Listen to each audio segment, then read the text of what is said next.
বৌমা বৌমা আমার সাথে একটু তাড়াতাড়ি বাইরে চলো দিনে, আমার জামাই এসে। চলো। বৌমা একটা কথা শোনো, জামাইয়ের সামনে এমন ভাব করবা যেন মনে করে আমরা বিরাট গরিব, আমাদের ঠিক মতো খাওয়া হয় না। কেন মা? আরে আর বলো না, ও জামাইয়ের বিরাট নজর খারাপ, যে কোনো জিনিস দেখলে বাড়ি নিয়ে যাওয়ার জন্য চিন্তা ভাবনা করে। আর শোনো বৌমা, আমি যদি তোমার চাটা নিয়ে আসার কথা বলি, তা তুমি যে কোনো অজুহাতের জন্য চাটা কিছু আনবা না। ঠিক আছে মা। আমি যা বলেছি সেগুলো যেন সব মনে থাকে। চলো।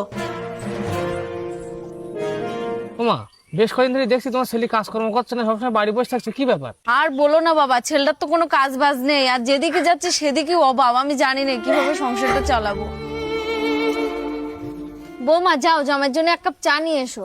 মা তুমি চা বানাতে বলছো, বাড়ি তো চা চিনি কিছুই নেই। আর তুমি তো সবই জানো, 1 মাস হয়ে গেল আমরা না খেয়ে আছি।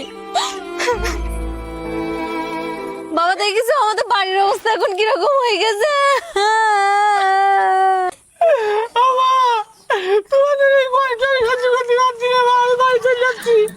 জামাই দাঁড়াও, একটুকুনি বসো। বৌমা জামাইটা এই যে খালি হাতে ফেরত যাবে, তুমি ঘরে গিয়ে দেখো দিনে আমার ব্যাগে টাকা পয়সা আছে কিনা, থাকলে ওর এনে দাও। ঠিক আছে মা, যাচ্ছি। শোনো ঠাকুর জামাই, তুমি তো আমাদের বাড়ি সেই সকালবেলা থেকে এসছো, আমরা তো কিছুই খেতে দিতে পারিনি। আমাদের খুব মান সম্মান লাগছে। এই কটা টাকা মার ব্যাগে পেয়েছি, তুমি রাখো। থ্যাংক ইউ মা, আসি।